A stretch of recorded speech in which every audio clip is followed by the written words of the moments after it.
Emily Brown carried 3 tables in her head at all times. Table 7 needed the check.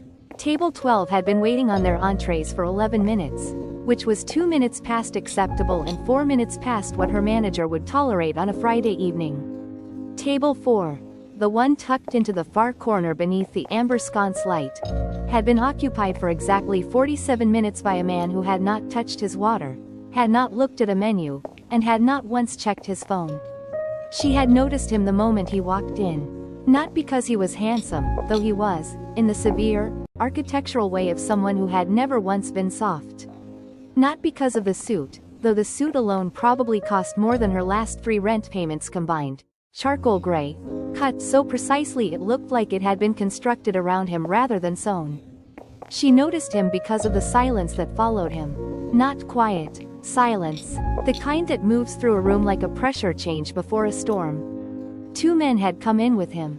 They sat at separate tables, ordered nothing, and faced the door. Emily had worked fine dining long enough to recognize security. She had never worked a shift where the security looked like that. She told herself to focus. Table 7, Table 12, Table 4, she had been on her feet for 9 hours. Her brother Marcus had a specialist appointment on Thursday that she still had not figured out how to pay for. The hospital had called again that morning. She had let it go to voicemail because she already knew what they were going to say, and she did not have the energy to hear it spoken out loud again. Just get through the shift, she told herself. Just get through the night. She picked up the Americano from the service counter, balanced it alongside a bread basket for table 12, and moved through the dining room with the practiced efficiency of someone who had learned to make exhaustion look like grace. She did not see the bag strap. One of the guests at table 9 had looped it around the chair leg in exactly the wrong way, and when Emily's foot caught it mid-stride, the correction her body made was fast, but not fast enough. The bread basket hit the floor. Her arm swung out. The Americano left her hand. The sound it made when the cup shattered was very loud in a very quiet room. The silence that followed was a different kind entirely. Emily straightened. She looked down at the mess of dark coffee spreading across the white tablecloth, the shards of porcelain scattered like broken teeth, the dark stain blooming outward across a charcoal gray sleeve. She looked up. The man at table 4 had not moved, had not flinched, had not pushed back his chair or raised his voice or done any of the things a person did when something hot and unexpected landed on them. His hands, both of them, resting flat on the table, tattooed across the knuckles with ink so dark it looked carved rather than drawn, were perfectly still. A gold watch caught the light on his right wrist, a ring on his left hand. His hair was slicked back with surgical precision, and the faint ridge of a scar near his temple caught the amber glow of the sconce. He was looking at her. Not at the stain, not at the broken cup.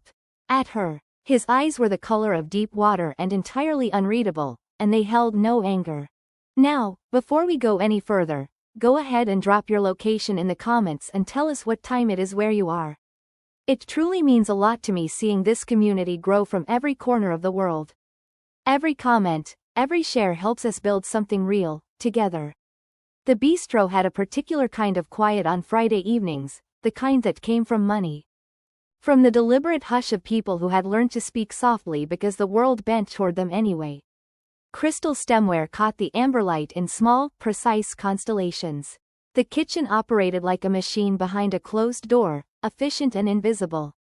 Guests leaned toward each other across white tablecloths and conducted their conversations in that particular register that said we are important and we know it. Emily Brown had worked Friday evenings at Marcello's for 4 years. She knew the quiet the way she knew the weight of a full tray on her left arm, the way she knew which tables tipped well and which ones ran her for extra napkins and left 14%. She moved through it like water moving through stone, not disrupting it, not belonging to it, simply passing through. She was tired in the particular way that never fully went away anymore. It had started 6 months ago when Marcus's specialist had used the phrase long-term care plan in a tone that meant expensive and ongoing and this will not resolve itself. Since then, tired had become her baseline. She slept through it, showered through it, smiled through it 40 hours a week in this dining room. She calculated numbers in the back of her mind while she took orders, the copay, the medication costs, the gap between what insurance covered and what the hospital actually charged. And she kept her posture straight and her voice warm and her section running so smoothly that her manager, Mr. Hendricks, had never once had cause to criticize her work. She was proud of that. She was proud of most things she did not let show. It was 6:47 p.m. when she picked up the Americano from the service counter. She had 3 things balanced in her hands: the coffee, a bread basket for table 12, and the quiet urgency of a section that needed her.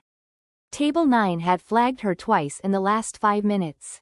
Table 7's entrees were coming up and she needed to be ready to run them. Table 4, the corner table beneath the amber sconce, had been occupied since 6:30 by a man she had not yet properly approached, because something about the way he sat made her want to delay it for reasons she had not examined. She would examine them later. Right now she had a bread basket and an Americano and a job to do. She did not see the bag strap until her foot was already through it. The correction her body made was fast and completely insufficient. The bread basket hit the floor in a clean arc.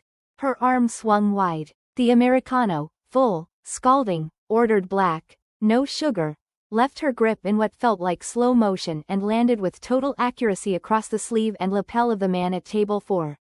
The sound of the porcelain cup shattering on the marble floor was very loud. The silence that followed it was louder. Emily had worked this room for 4 years. She had never heard it go this quiet. Not when the sommelier dropped a Barolo.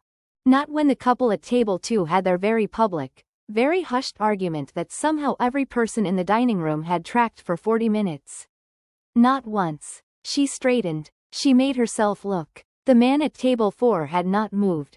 This was the first thing that registered, the absolute stillness of him, the way the coffee was spreading in a dark stain across his lapel and he had not pushed back his chair, had not made a sound, had not reacted in any way a normal person would react when scalding liquid hit their body. His hands were flat on the table. Both of them. She could see the ink on his knuckles from where she stood, dark, complex, the kind of tattoo that did not happen in a single sitting. A gold watch caught the light on his right wrist, heavy and precise. His hair was slicked back with the kind of care that meant it was always slicked back. A faint scar ran near his temple, jagged, like something old and resolved. He wore a black suit, not charcoal, black, cut so close to his body it looked structural, and a white dress shirt that was now partially ruined, and he was looking at her with the most still, dark, unreadable eyes she had ever encountered in a human face. Not angry, not startled, not anything she had a word for. In her peripheral vision, Emily saw the 2 men at the separate tables, the ones who had come in with him, ordered nothing, and faced the door, rise simultaneously. She saw their hands move toward the inside of their jacket lapels in the same half-second, the same synchronized motion, like a choreography they had rehearsed until it was instinct. The man at table 4 raised one hand. 2 fingers, slightly extended. The gesture was so small and so absolute that both men froze mid-motion and did not complete it. Emily was aware, in a distant, clinical way, that her heart rate had changed. She reached into her apron for a linen service napkin. Her hands were steady. She was proud of that too. "I'm so sorry," she said. Her voice came out level. "Let me." "You already apologized," he said. His voice was low. Not loud, not performative. The kind of low that didn't need to be loud because rooms arranged themselves around it. There was an accent in it, faint, layered beneath American English like something that had been half-translated and then left there deliberately. Emily looked at the napkin in her hand and then at the stain on his lapel and made a quick, quiet calculation about whether she was in actual danger. The answer her gut gave back was not in the way you're used to, which was not the same thing as no. That was the implied apology, she said. This is the actual one. He looked at her, just looked at her, in that still, measuring way, and Emily did not look away because she had learned a long time ago that looking away was its own kind of invitation. "The coffee," he said. "Was it good?" She blinked. "I'm sorry?" Before. His eyes moved to the shattered cup on the floor. "Was it worth it?" "It was a bistro Americano," Emily said. "It was not going to change anyone's life. It changed this evening." Emily pressed her lips together. Around them, the entire dining room was holding its breath, and she was standing here having a conversation about the existential value of a spilled coffee with a man who had 2 armed guards and the stillness of something that had long ago stopped being afraid of anything. "I'll have another brought out immediately," she said. "On the house." She turned to go. "Don't." She stopped. "I don't want another coffee." A pause that felt architectural. "Sit down." Emily turned back and looked at him for a long, full second, at the scar, at the tattoos, at the eyes that held nothing she could read, and she said, very clearly, "I'm working." The corner of his mouth moved. The smallest thing. Almost imperceptible. Then, she picked up the broken porcelain from the floor piece by piece, folded the stained napkin over her arm, and said, "I'll bring you the check," and walked away with her spine straight and her breathing controlled and absolutely nothing on her face. She made it to the service station before she set both palms flat on the counter and stood there for 5 seconds, staring at the wall, reminding her nervous system that she was fine. Dana materialized at her shoulder. "Emily, who is that man?" "A customer. He has 2 bodyguards and a watch I'd have to work here for a decade to afford." "Table 4. He'll want the check." She did not look at table 4 again for the rest of the service. She ran her section with the precise efficiency of someone who had been doing this job long enough that her body could do it without her full attention, and she kept her thoughts on Marcus's appointment and table 9's supplemental orders and the closing side work she still had to finish. When the dining room finally emptied and the ambient noise wound down to the sound of the kitchen cleaning up and the low murmur of the bar at the far end, she went to reset table 4. He was gone. Both men were gone. The room was just a room again. Beneath the bread plate that had survived the fall, there was a folded bill. Emily picked it up, unfolded it, looked at it for a long time in the amber light of the empty restaurant. $1,000. No name, no note, no explanation. She stood there in the quiet of the dining room with the bill in her hand and felt something shift in the back of her mind. Something she didn't have a name for yet. Something that sat between unease and curiosity and the particular wariness of a woman who had learned that things which seemed like gifts usually came with costs she hadn't been quoted yet. She tucked the bill into her apron pocket, finished her side work, clocked out, walked home through the cold Manhattan air with her hands in her coat pockets and did not let herself think about it. He came back the next day at 4 p.m. Emily was stalking the service station when she saw him come in. Same black suit, different shirt. Same 2 men taking the same 2 separate tables with the same practiced invisibility. He stood at the host stand for a moment, speaking briefly to the afternoon maitre d', and then he was escorted to section 3. Her section. She watched this happen from across the room and felt the shift in the air, the same pressure change she had noticed the first time, and told herself it was a coincidence and finished counting the linen napkins and went over to take his order. He ordered the Americano. Black. No sugar. He held eye contact when he said it. Emily wrote it down without expression and said, "I'll bring that right out," and did not acknowledge the implicit comment in the order because she was working and she was professional and she was not going to give this man, whoever he was, whatever he was, the satisfaction of seeing her rattled. She brought the coffee. He did not spill it. He sat at the table for 2 hours, reading documents she couldn't see from any reasonable distance, and when he left another tip that was 3 times the cost of the coffee. He came back the day after that. And the day after that. And the day after that. By the end of the first week, Emily had established the following things. He always arrived at exactly 4 p.m., he always sat in her section, he always ordered an Americano, he always brought work, and he always tipped the same absurd amount. By the end of the second week, she had established that he was watching her. Not in the way that was threatening, or at least not in the way she was used to recognizing as threatening, but with the kind of attention that felt like being studied by something that was trying to understand how she worked. It made her want to understand him back. She resented that impulse. On a Wednesday, 2.5 weeks after the coffee incident, she set his Americano down at 4:07 p.m. and said, without planning to, "You're going to wear out the table sitting here every day." He looked up from his documents. The papers, she had noticed, were always in Korean, dense columns of text, numbers, what might have been contracts or might have been something else entirely. "It's a good table," he said. "There are 9 other tables in this section. I have a preference." Emily crossed her arms over the order pad she was holding. She had thought about this moment, had half rehearsed it, actually, which irritated her, and she had decided that the most useful thing she could do was approach him like a person and not like a man with 2 armed guards who had left her $1,000 in cash and unsettled her more than she wanted to admit. "I don't know your name," she said. Something moved through his expression, brief and unreadable. "No," he agreed. "You've been sitting in my section for 2 weeks.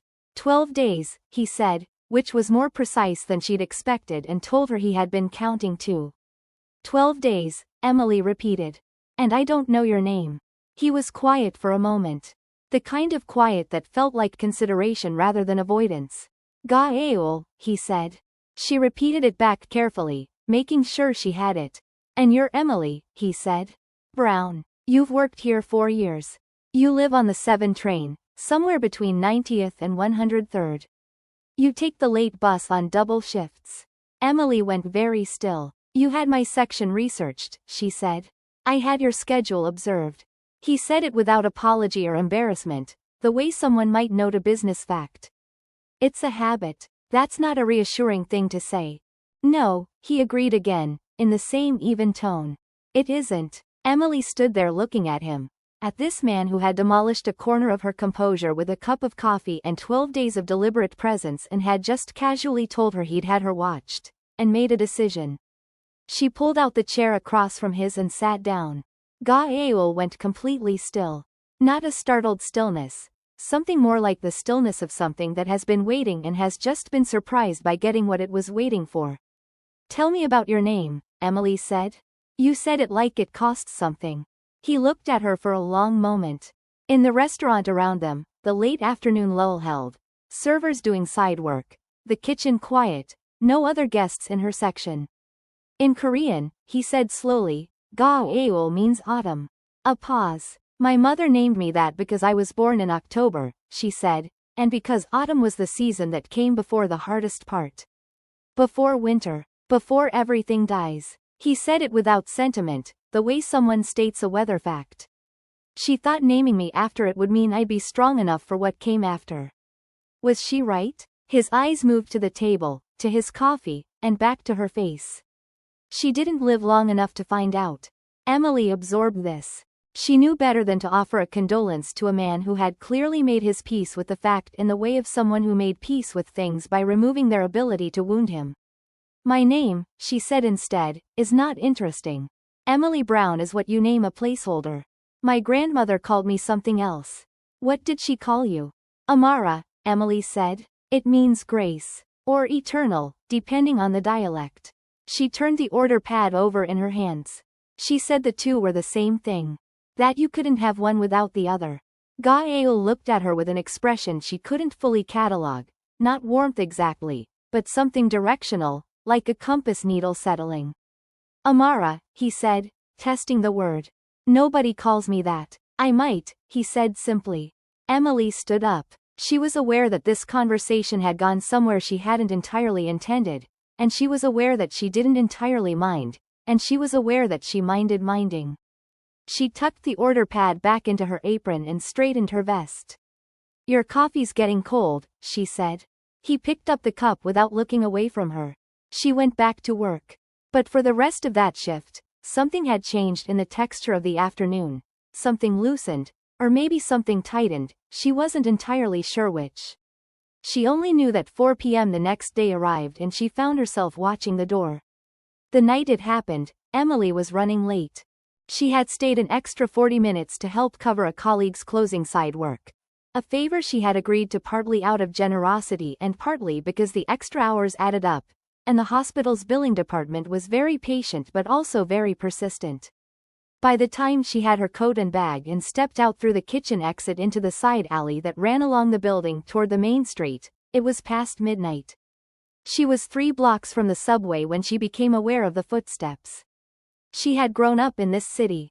She knew the difference between the ordinary sound of someone walking home at the same pace and the specific quality of footsteps that were tracking her. These were the second kind. 2 sets, she thought, maybe 3, maintaining the same distance, matching her pace when she slowed near the corner to check her phone. She kept walking. She did not run. She had learned a long time ago that running was an answer to a question you didn't want to confirm. She turned onto the better-lit block. The footsteps followed. She was calculating how far to the subway entrance, whether the bodega on the corner was still open, who she could call, when the footsteps stopped. Not because she had reached somewhere safe. Not because she had crossed any visible threshold. They simply stopped. She walked 2 more blocks to the subway entrance, descended the stairs, pushed through the turnstile, and stood on the platform with her pulse elevated and her expression neutral, telling herself it was nothing. It was the city.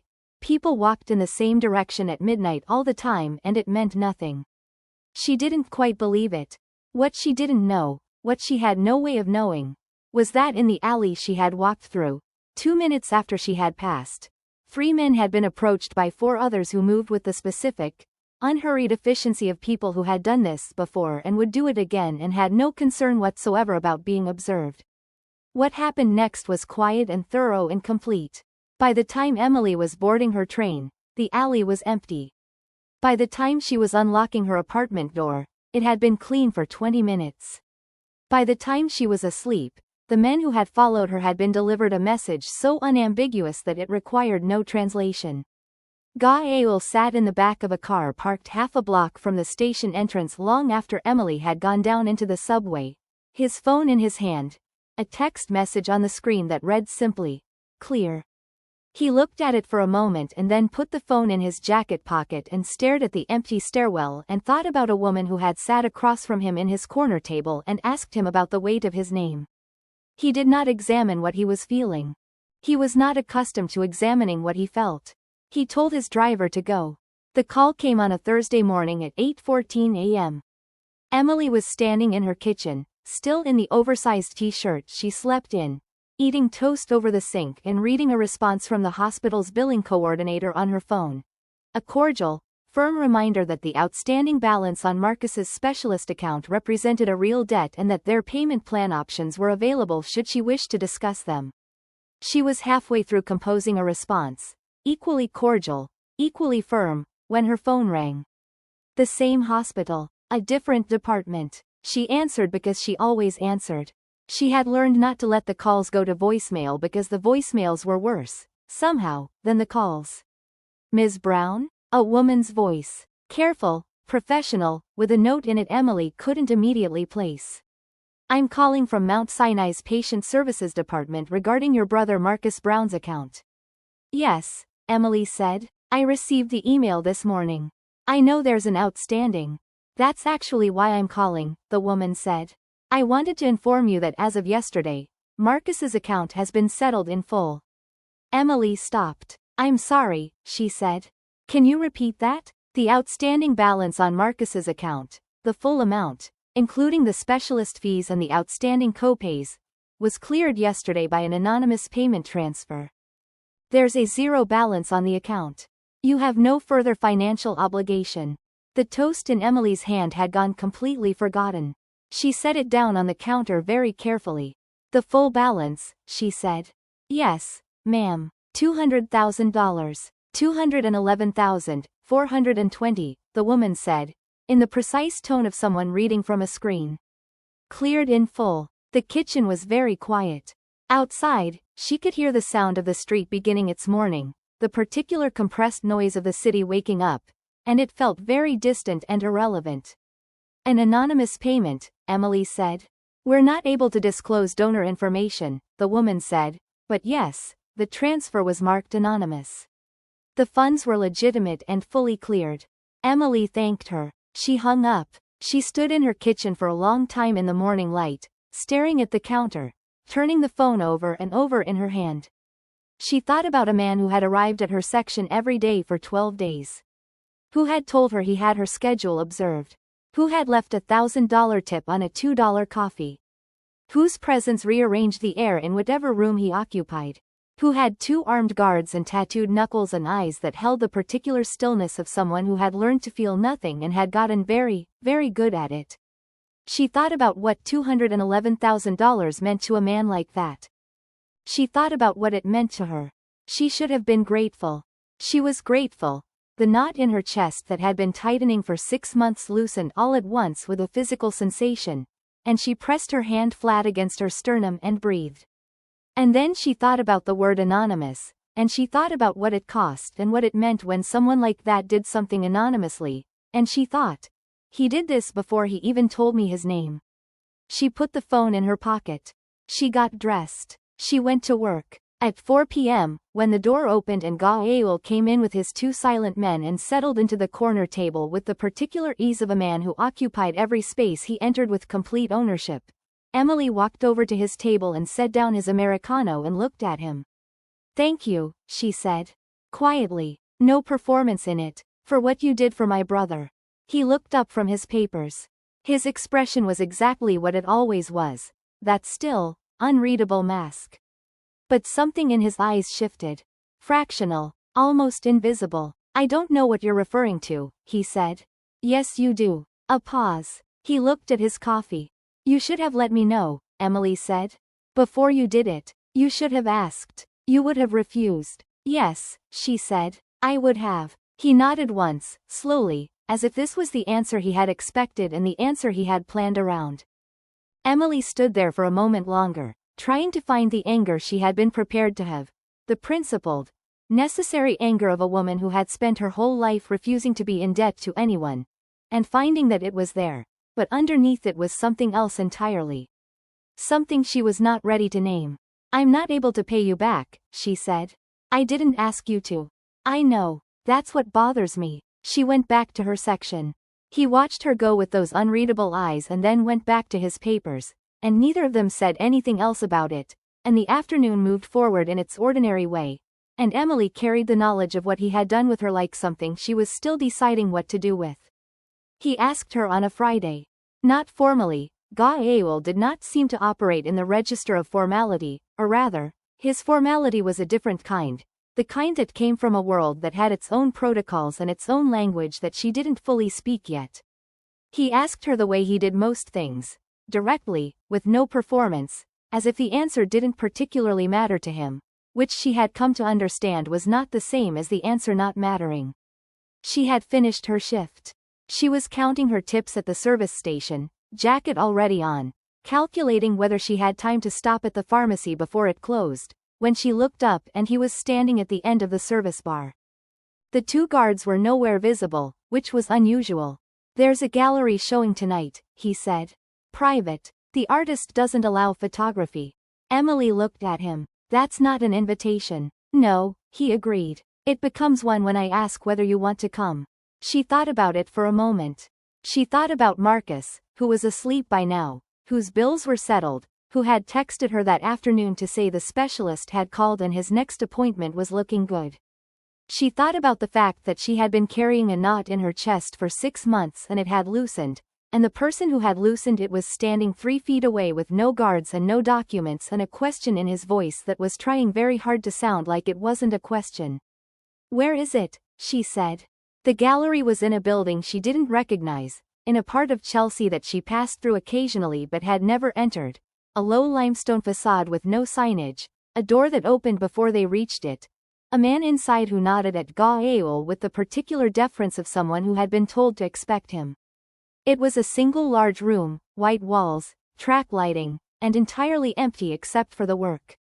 Photographs, large format, each one filling almost the height of the wall.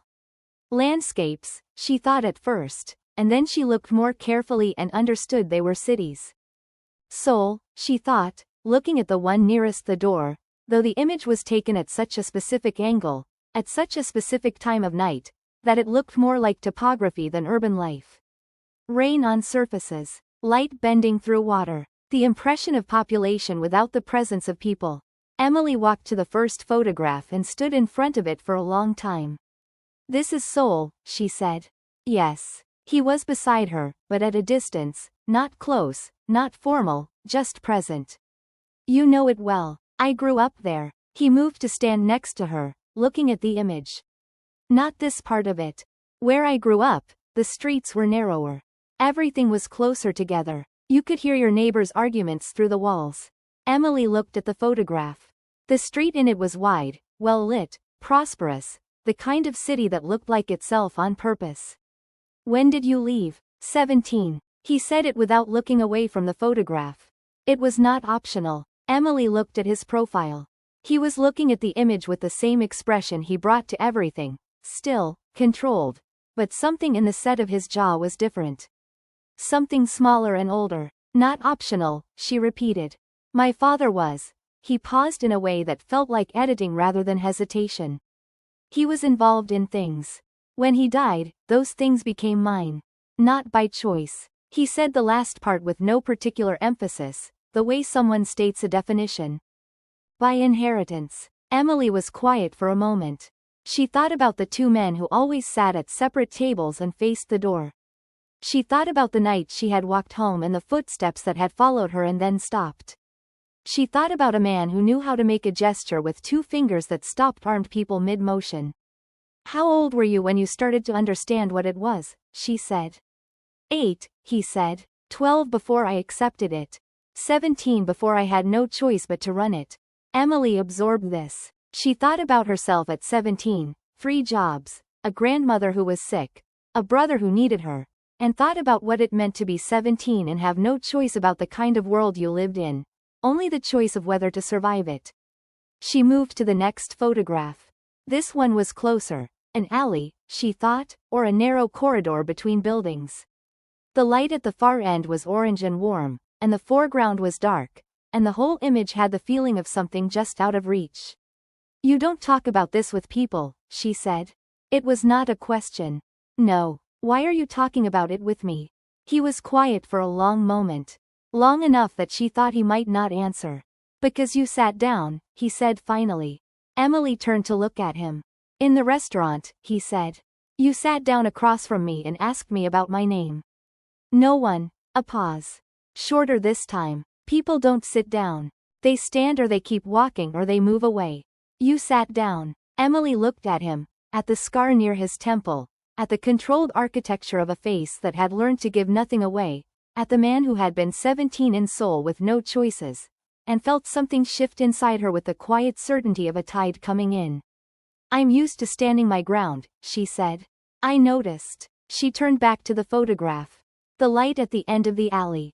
The dark foreground. I need you to understand something, she said quietly. I'm not afraid of difficult things. I'm not afraid of you. But I'm also not, she chose her words carefully. I'm not someone who can be bought. What you did for Marcus, I'm grateful for it. I will be grateful for it for the rest of my life. But it doesn't change what I am or what I require. He was listening, completely still, completely attentive. I require honesty, she said. And I require being treated like I can handle the truth of a thing. A long pause. That, he said, may be the most complicated thing anyone has ever asked of me. I know, Emily said. I'm asking anyway. He looked at her, and in the clean white light of the gallery, with the photographs of a city that had made him what he was hanging all around them, something moved in his face. Something that was not quite an expression but was the precursor to one, the movement of a man who had forgotten what it felt like to be surprised by someone and was relearning it. Amara, he said. Emily, he corrected, and the way he said it was different from the way anyone else said it, like he was handling something he understood the weight of. I will try. They stood in the gallery for 2 more hours, moving through the photographs, talking in the low, careful way of people who are still learning the shape of each other's language. He told her things in pieces, not everything, she understood that, maybe not even most things, but pieces, and each piece was true, and she could hear the truth in it the way her grandmother had said you could always hear the difference between what someone meant and what they were making sound like meaning. When they left, the street outside was cold and the city was loud and he walked her to the corner where the taxi he had called was waiting. He did not touch her. Did not ask if he could see her again. He just said, the gallery will be open again on Tuesday. Emily looked at him in the ambient light of the street, with the noise of the city between them, and said, I know where it is now. She got in the cab. He stood on the corner and watched it go. In his chest, something that had been closed for a very long time was turning over, cautiously, like something testing whether there was air. He became aware, standing on that corner, that he was not thinking about the docks. Not thinking about the territory dispute that had occupied his last 3 months. Not thinking about his organization or his rivals or the 1,000 operational details that composed the machinery of his daily life. He was thinking about a woman who asked him about the weight of his name and then sat down. He walked back to his car. J1 was waiting. Everything good? J1 said, carefully. Yes, Gaul said. J1 said nothing else. But he filed the evening away, the gallery, the 2 hours, the expression on his employer's face when he got into the car, which was an expression J1 had not seen before and did not have a category for. An expression that looked, if you were being precise about it, like a man who had just remembered something he had thought was gone. He was careful with the information. He was always careful, but he drove home that night aware that something had changed, and that things that changed were things that could be used, and that there were people in this city who were already watching, and already looking for exactly this kind of opening. The man came in on a Tuesday. Emily noticed him the way she noticed most things that didn't belong. Not with alarm, not immediately, but with the particular low-frequency awareness of someone who had spent 4 years reading a room for its temperature. He was Korean, mid-50s, compact in the way of someone who had once been physically powerful and still carried the memory of it in his posture. He wore a pale gray suit that was expensive without being precise, money-worn casually, which was its own kind of statement. He came in alone, which was the first thing that was wrong, because men like that did not come in alone. He sat in her section without asking to be seated there. She went over. She did what she always did, introduced the evening's specials, offered water, kept her voice warm and her expression open, and he looked at her with small, flat eyes that moved over her face like he was checking something off a list. Americano, he said. His English was accented, heavier than Gael's, without the careful layering. Black. Emily wrote it down and went to the service station and told herself it was nothing. It was a coincidence. Lots of people ordered Americanos. She made the coffee and brought it back and set it down, and he was looking at the corner table. Gael's table. Though Gael was not in it tonight, had texted her 2 hours ago that he would be late and might not make it, with an expression she didn't have an immediate word for. Proprietary, she thought. That was the word. He was looking at that table like something he intended to have. She stepped back. He reached into the inside pocket of his jacket. She thought for one suspended moment that he was reaching for a phone or a card, and then his hand came out and he set something on the table with a small, deliberate click, and she looked at it and felt the hairs on the back of her neck stand up. It was a coin. Old, heavy-looking, the face worn down. And on the white tablecloth around it, spreading slowly from its edge, was a dark stain, rust brown, already half-dried. Blood. Old enough to be from earlier in the evening. Recent enough to still be wet at the center. Emily looked at the coin and looked at the man and kept her face completely neutral, which was one of the harder things she had done in 4 years of working this room. "I'll be right back with your receipt," she said. She walked to the service station without hurrying. She poured herself a glass of water she didn't drink. She took out her phone and opened the last message from Gael, running late. "Don't wait," and typed one word beneath it. "Come." She hit send and put the phone in her apron pocket and went back to the dining room and did the rest of her tables with the collected efficiency of someone who was not thinking about a bloody coin on a white tablecloth. When she came back to the man's table, the coin was gone. The stain remained, faint and damning, on the linen. The man was gone too. The coffee was untouched. He had left no tip and no name and nothing except that small, deliberate reddish mark that she would have to explain to the linen service in the morning. Gael arrived 11 minutes after her text. He came through the front door alone, no guards, which meant he had come fast and hadn't taken the time to arrange things properly, which told her more than anything else she could have observed. He went directly to the corner table and stood over it and looked at the stain on the tablecloth for a long time without touching it. Emily came over when her section was covered. She stood across the table from him. "He ordered an Americano," she said. "He didn't drink it." Gael's jaw was tight. It was the first time she had seen his body language change in a way that wasn't controlled, small, contained, but real. "What did he look like?" he said. She described him. The age, the build, the pale gray suit, the flat eyes. the way he had looked at the corner table like he was pricing it. Gael nodded once. He reached into his jacket and took out his phone and sent a message she couldn't see in 3 seconds flat, and then he put the phone away and looked at her. You need to go home tonight with J1, he said. Not the subway. I'm not going to. Emily. He said her name the way he always said it, like he understood its weight, but this time there was something underneath it. Something close to an edge. Please. She looked at him. She looked at the stain on the tablecloth. She thought about the night she had walked home and the footsteps that had stopped, and the thing she had told herself was nothing and had halfway believed. Who was he? She said. Gael looked at her for a moment that lasted several seconds longer than it needed to. His name is Park Do-jun, he said. He runs the Eastern Docks operation. Has done for 8 years. A pause. He has been trying to take the Western Territory for 3. The coin is, he stopped. Started again. It's a message. An old one. It means, I know where you spend your time. Emily absorbed this. It means he knows about me, she said. He didn't answer, which was its own answer. She untied her apron and folded it over her arm and looked at Gael across the white tablecloth with the stained linen between them and said, very quietly, I need a few days. He looked at her. I'm not ending anything, she said carefully. I just need to think about what this is and what it means and what I'm walking into. She met his eyes. I need to think without you in the room. He nodded. Once, slow. J1 will take you home, he said. I know how to get home. I know you do. He picked up his phone from the table. He'll take you anyway. She let J1 take her home.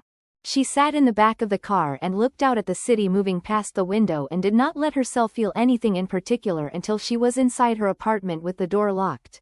And then she sat on the edge of her bed and pressed her palms against her knees and let herself feel all of it at once. She looked him up the next morning. She told herself she should have done it earlier, and she knew, honestly, that the reason she hadn't was that she had been afraid of what she'd find, and she had decided at some point in the last few weeks that she would rather know him directly than know him through a screen.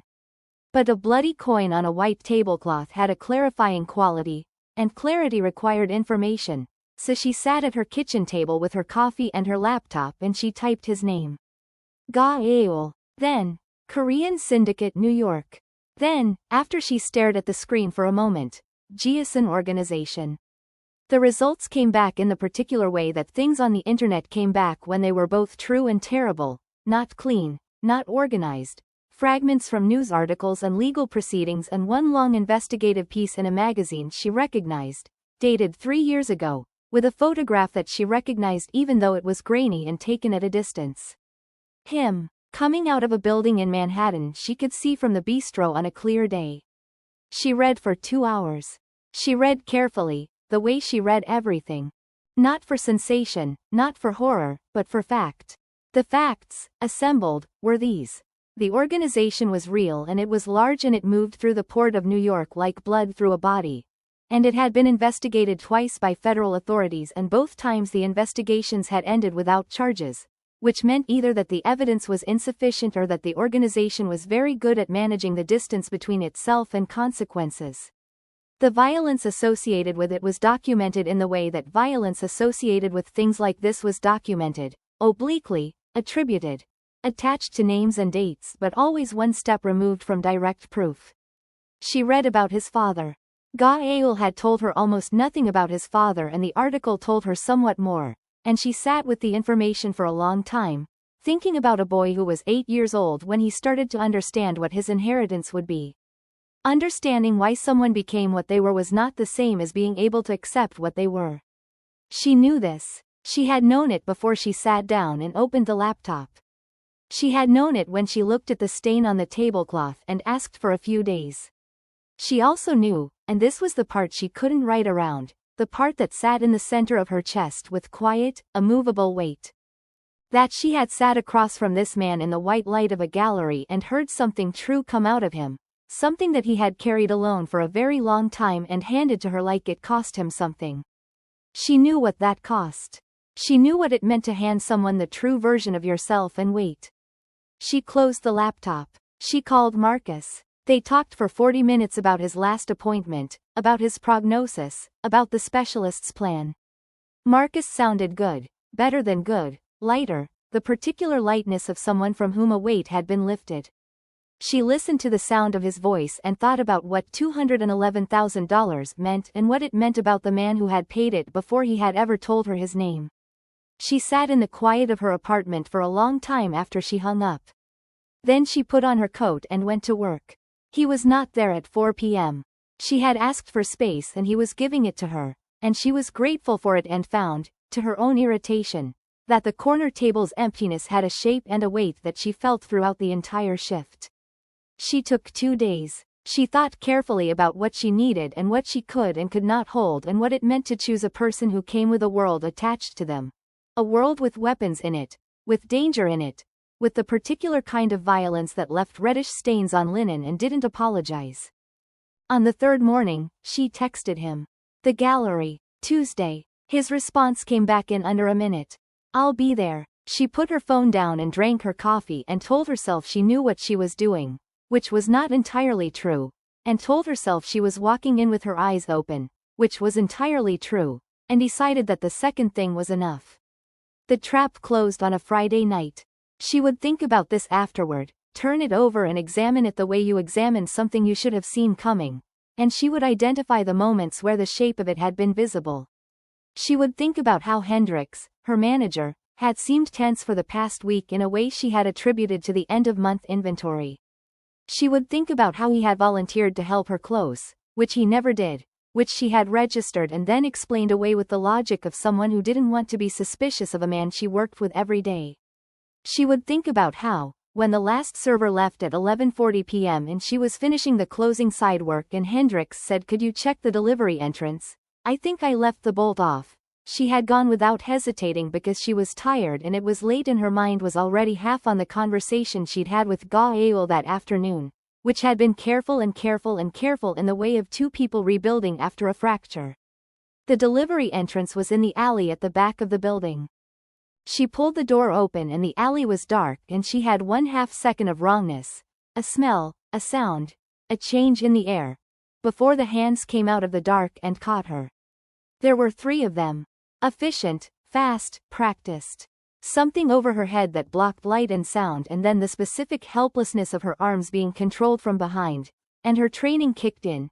She fought, methodically and without panic, the way her grandmother had taught her that fighting was not hysteria but calculation, and she got one elbow into something that gave with a satisfying crack, and then something pressed against the side of her neck and the world went gray and then quiet. The last thing she was aware of was the cold of the alley air and the muffled sound of the city above the thing over her head, and she thought, with the strange clarity of a mind going under, that she should have told Gael where she was going. She came back to consciousness in stages. Cold, first. The specific damp cold of somewhere near water. She could hear it, distantly, the knock and hiss of waves against something structural. Metal under her. Her wrists were bound behind her with something that bit. The hood was gone and there was a single work light somewhere above her that turned everything harsh and shadowless. A shipyard. She could see the bones of it in the light, steel, chain, the dark shapes of containers stacked against a far wall. Rain on a roof somewhere above, irregular and loud. She was not alone. 2 men stood at a distance she catalogued immediately, too far to reach, too close to run. A third was behind her, which she could feel more than see. And in front of her, sitting on a low crate with the particular relaxation of someone who was entirely comfortable in rooms like this, was the man in the pale gray suit. Park Do-jun. He looked at her the way he had looked at her in the bistro, checking something off a list. He was unhurried. He had the patience of someone who knew how long it took to make a point and was not in a rush to finish making it. "You know who I am," he said. Not a question. Emily said nothing. "He told you about me," Do-jun said. "Or you looked it up. Either way." He turned a phone over in his hands, slowly, like worry beads. "It doesn't matter. You being here matters. He'll come because of you, and when he comes, I'll have the conversation I haven't been able to have with him for 3 years."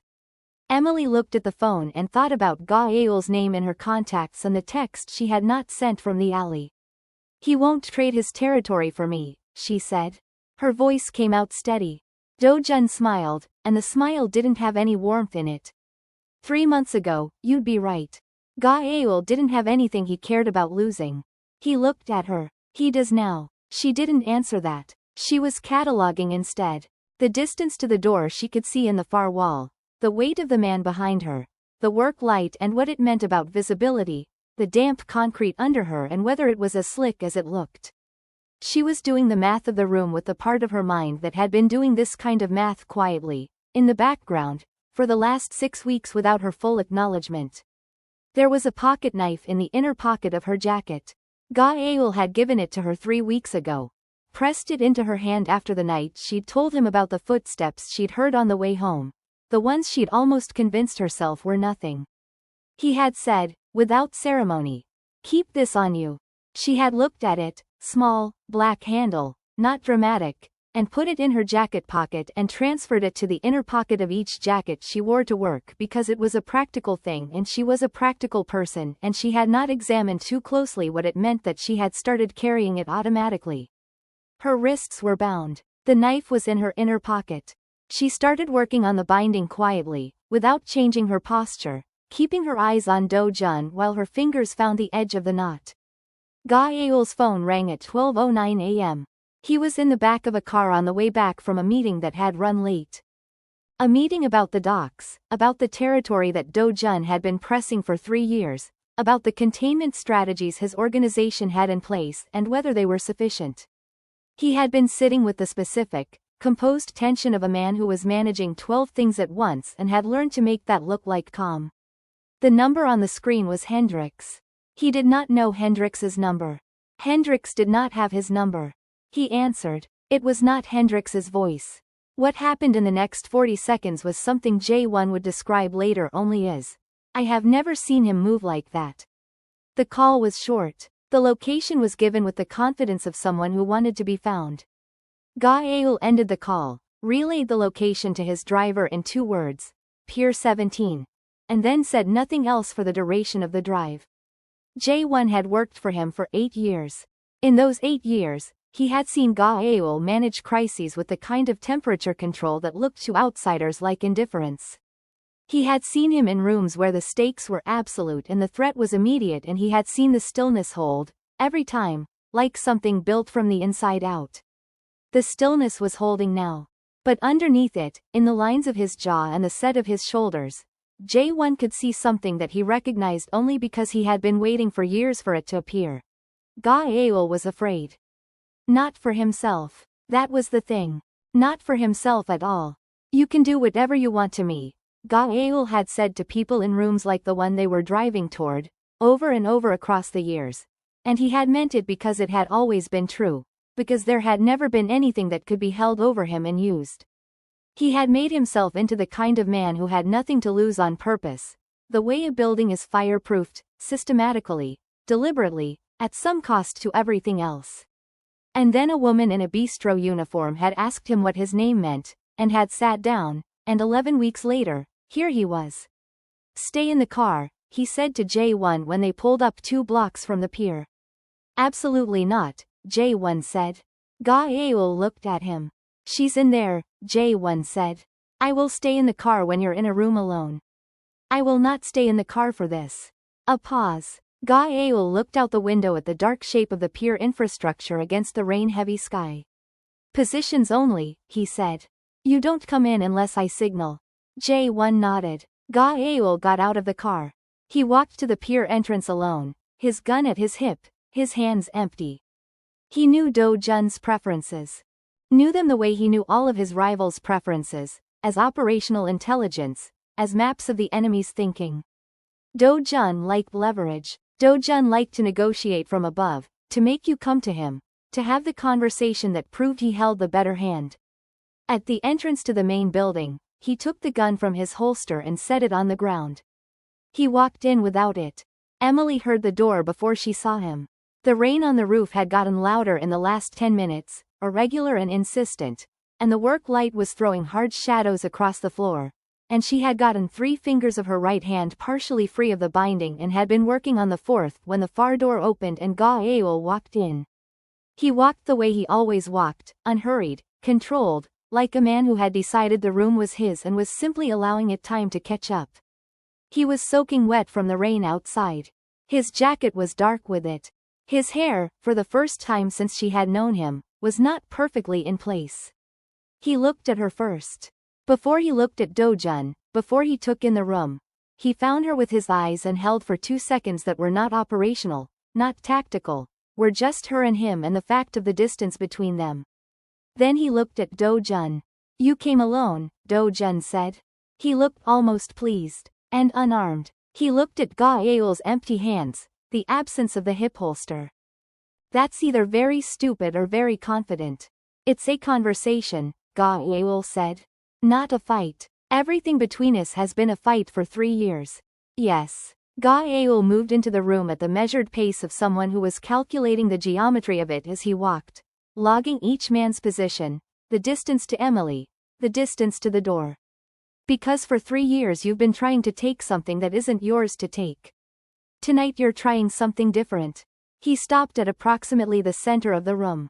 So talk. Do-jun stood. He was shorter than Ga-eul but carried himself like the difference didn't exist.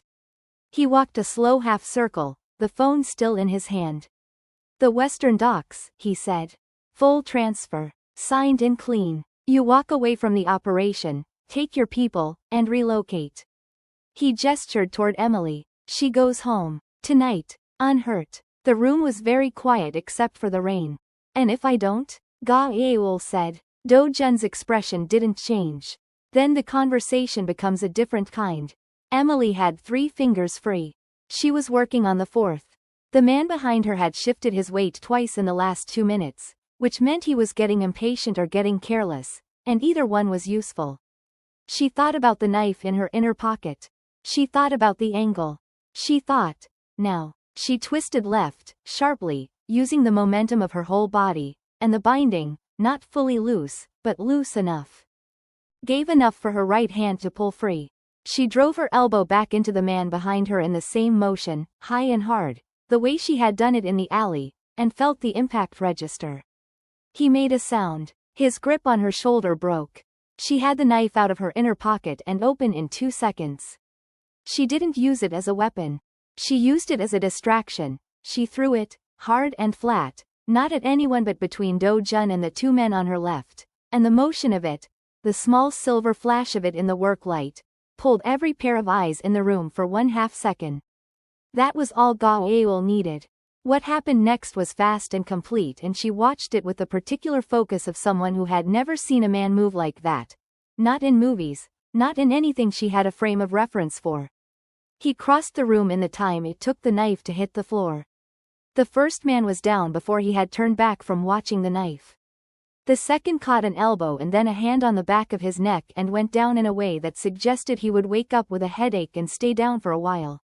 Do-jun moved. He was fast for his age and he had a weapon she hadn't seen, and there was a moment, maybe 2 seconds, maybe less, that was genuinely uncertain. The 2 of them in close contact in the harsh light of the work lamp with the rain loud on the roof above. Then it was over. Ga-eul straightened. He was breathing harder than she had ever seen him breathe. There was blood on his left hand, she thought, from something she hadn't tracked. Do-jun was on his knees, hands controlled, and Jae-won was through the door with 2 other men who moved through the room with the efficiency of people finishing something. Ga-eul crossed the room to her. He crouched in front of her and looked at her, her face, her wrists, the binding still on her left hand, with an expression she had never seen on him before.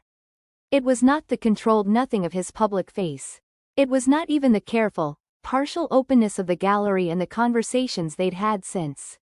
It was undone. It was the face of a man who had thought about what it would be like to arrive too late and had not arrived too late and was still, in this moment, dealing with the distance between those 2 possibilities. He took her wrists in his hands and worked the last of the binding loose with careful, precise fingers. You threw the knife, he said. I didn't need it, Emily said. I needed a second. He looked at her hands. There were marks on her wrists from the binding, red and raw.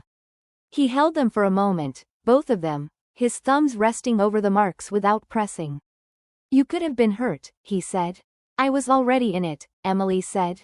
Standing still wasn't going to make it better. He looked at her face for a long moment. The room behind him was being handled.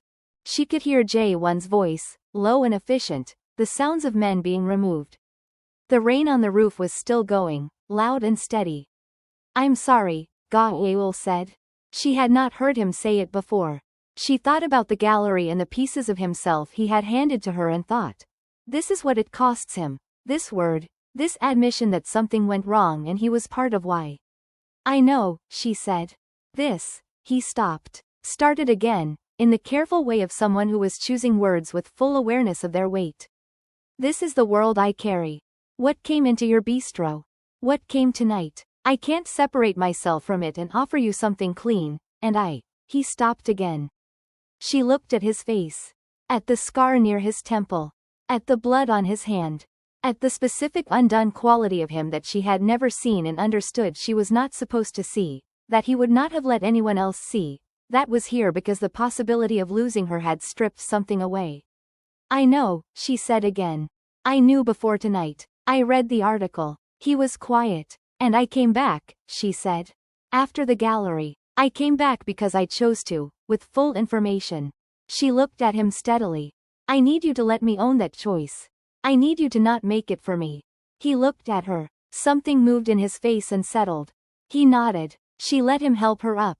Her legs were unsteady for a moment. The aftermath of adrenaline, the particular jelly quality of a body standing down from crisis. And his hand was at her elbow, steady and careful, and she let it stay there. Your hand, she said, nodding at the blood. It's not serious. I'll decide that. Something moved at the corner of his mouth. Not quite a smile. Getting closer to one than she'd ever seen. J1 appeared. He looked at Emily with an expression she could only read as something like relief, and then he looked at Ga-eul and said, very quietly, Hendrix. A pause. Later, Ga-eul said. His voice was back to its usual register, controlled, level, but she heard the thing underneath it, the specific coldness that meant Hendrix would not find the later conversation comfortable. My manager set me up, Emily said. It was not a question. She had been turning it over for the last hour, the volunteering to help close, the delivery entrance, the perfect setup of it, and she had already arrived at the answer. Hearing J1 say the name just confirmed it. Gambling debt, Ga-eul said. Do-jun's people had been holding it for months. Emily thought about Hendrix, the way he'd seemed tense, the way he'd offered to help close, the way he'd said could you check the delivery entrance in a voice that hadn't sounded like anything at all, that had sounded entirely ordinary. She thought about what it meant that the person who set the trap was someone she had worked beside for 4 years, someone she had covered shifts for, someone who knew her schedule and her habits and exactly which request would send her into an alley at midnight. She breathed through it. She was not going to let the hurt of that take up space right now. There was time for that later, in a room by herself, when the adrenaline was fully gone. Let's go, she said. J1 drove her home. Ga-eul sat beside her in the back seat this time, which was different from every other car ride, and the city moved past the windows in its ordinary late-night way. Lit windows, late taxis, the specific amber of the streetlights on wet pavement. And she leaned her head back against the seat and let herself be still. At her building, she turned to him. Come upstairs, she said. I'll look at your hand. He didn't argue. 2 months later, Marcus had his last follow-up appointment. Emily went with him, took the morning off, met him at the specialist's office on the east side, sat in the waiting room reading a 6-month-old magazine and listening to Marcus talk about the new physical therapy schedule and whether he was allowed to go back to running in the fall. The specialist came out with the kind of expression that meant the news was the kind you had been hoping for, and said the words Emily had been carrying as a distant, cautious hope for a year. Responding well, monitoring stable, quality of life, and she sat in the clean white of the waiting room with her hands folded in her lap and felt the last of the held breath go out of her. She bought Marcus lunch. They sat in a booth at a diner on Lexington and he ate too much and made her laugh with an account of something that had happened at his physical therapy session, and she looked at her brother across the table, healthy, lighter, present, and thought about what had been required to get here and what it had cost and what she had traded and decided, sitting in the ordinary noon light, that the math worked out. Marcus said, in the careful tone he used when he was approaching a subject sideways. You seem different. Do I? Good different. He looked at her over his coffee. Lighter. Like something got resolved. Emily thought about a gallery in Chelsea and a coin on a white tablecloth and a shipyard in the rain. She thought about a man who had told her his name meant autumn and had paid a debt he hadn't been asked to pay and had walked into a room unarmed because she was in it.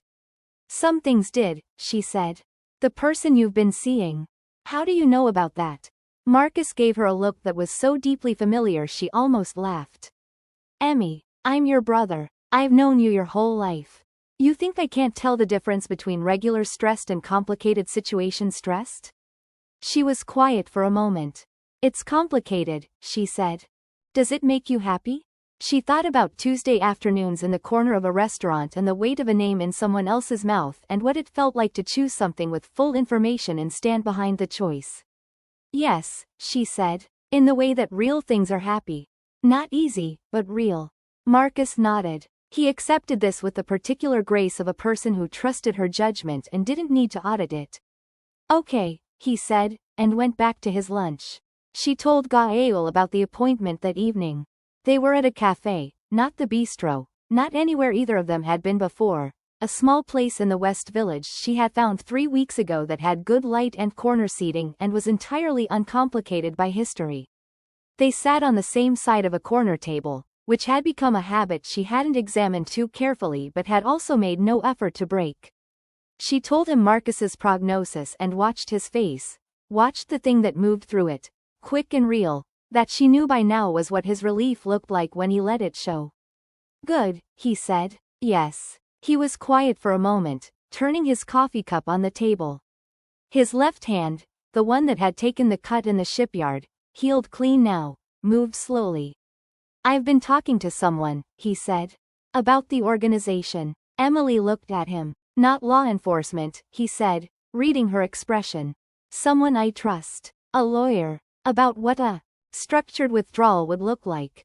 From the operational side. He said it carefully, like a man who had been practicing the words and was not yet entirely comfortable with them. I'm not able to step away from everything overnight. The organization is not, he paused. It's not built to be abandoned. But there are parts of it I can step back from. The visible parts. The parts that, he looked at the table. The parts that leave bloody coins on people's tablecloths. Emily looked at him for a long moment. That's not for me, she said. I need you to know that. I didn't ask you for that. I know, he said. You asked me to be honest with you. This is honest. He met her eyes. I'm tired of it. I have been for longer than I admitted to myself. You didn't cause that. You just, a pause. You made it impossible to pretend I wasn't. She looked at his face in the afternoon light of the cafe, at the scar and the controlled stillness and the thing underneath the stillness that she had been watching slowly learn to surface, and thought about a boy who was 8 years old when he understood what his life would be and 17 when he had no more choices about it. He had a choice now. She was not going to tell him what to do with it. Okay, she said. Okay, he repeated, like he was testing what that word felt like coming back to him. Outside the cafe window, the street was doing its ordinary afternoon thing. People walking, a delivery truck double parked, the specific relentless life of a city that did not pause for anyone. The light through the glass was warm and direct, without the amber filter of the bistro or the harsh white of the gallery. Just light. He picked up his coffee. She picked up hers. Their shoulders were touching, the way they did when they sat on the same side of a table. A thing she had stopped noticing as deliberate and had started noticing as ordinary, which was its own kind of information. For the record, she said, after a while. He looked at her. When I spilled the coffee. She kept her voice even, matter of fact. I was having a genuinely terrible day. I was thinking about Marcus's appointment and the billing call and I wasn't paying attention to where I was going. The corner of his mouth moved. The thing that had started as almost imperceptible and that she had watched, over 11 weeks, become more available. More willing to show itself. I know, he said. And I wasn't trying to make a moment of it or be interesting. I was just tired and I dropped a cup. Emily, I'm saying it wasn't fate. I know it wasn't fate. The almost smile was fully present now, which was still a small thing by most measurements, but which she had come to understand was not a small thing for him at all. It was a cup of coffee and a bag strap and a Tuesday evening. Right, she said. And none of that, he said, changes anything. She looked at him in the afternoon light and thought, no. It doesn't. She drank her coffee. He drank his. The city moved outside the window the way it always moved, indifferent and relentless and full of ordinary Tuesday afternoons that were also, occasionally, the beginning of something that did not have a name yet and did not need one. Not yet. Before you go, think about this for a second. What would you have done, if you were in that situation? Would you have made the same choices, or taken a completely different path? Because every story we tell here isn't just a story, it's a question. And the real answer, is always you. Welcome to Untold Soul. African stories where cultures collide, power shifts, and nothing is ever as simple as it looks. Now I want to hear from you again. Drop your location in the comments and tell me what time it is where you're watching from. This is more than a channel, it's a global community, and I see every single one of you. If you felt something from this story, even for a moment, like the video, subscribe to the channel, and hit the bell so you never miss what's coming next. Because the next story could challenge everything you think you know. Until then, stay aware, stay curious, and remember there's always more beneath the surface.